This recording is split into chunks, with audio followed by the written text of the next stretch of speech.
Assalomu alaykum. Xayrli tong. Bugun sizlarga va'da qilgan darsimni tayyorladim.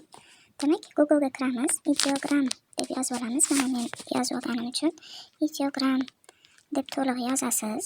Ideogram deb yozsangiz o'zi chiqadi. Ideogram. Yozuv bosib olamiz. Menda to'g'ridan to'g'ri kirib ketadi. Sizlardan email pochta so'rash mumkin. Email pochtalarni kirgizib qo'ysanglar, har safar keyin bemalol kirib foydalanishingiz mumkin.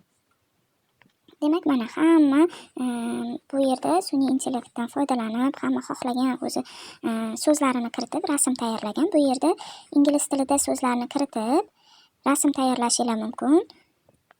Mana rasm tayyorlashingiz mumkin. Demak, hozir men boyagi so'zlarni kiritib sizlarga tayyorlab beraman. Keyingi darsimda ingliz tilidan qayerdan olib, qanday tayyorlab yozib olib va qanday bu yerga olib kelishni o'rgataman.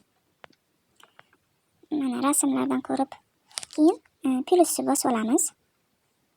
Mana bu yerda bunaqa yozuv chiqadi. Plyusni bosib olganimizdan keyin mana bu bo'shliqqa biz ingliz tilida yozib olganlarimizni o'zgartirib olamiz.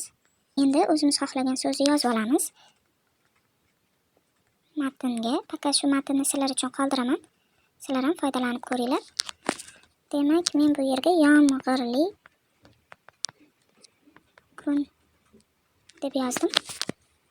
Pastida Dilafruz Murodovna. Har bir harflaringga e'tibor qilasizlar, chunki o'zi bu sun'iy intellektligi uchun baribir xato yozishi mumkin. Shuning uchun avval o'zingizlarda kamchilik xatolarni to'g'rilab qo'yasizlar. Mana shunday tayyorlanadi. Faqat bu yerga tegmaymiz. Generatorda bosib olamiz. Mana bizga tayyorlash uchun 29 sekund berdi. 60 sekund berdi. Endi mana bu yerdagi rasmlarni ham tayyorlashni o'rgataman. Qanday o'zgartirishni o'rgataman keyingi darsimda. Mana menga 4 ta rasm chiqarib berdi. Xohlagan rasmni olib foydalanishim mumkin. Mana yomg'irli kun. Mana bu rasmni olaman. Telegramimdagi bor. Mana bu yomg'irli to'g'ri tushgan.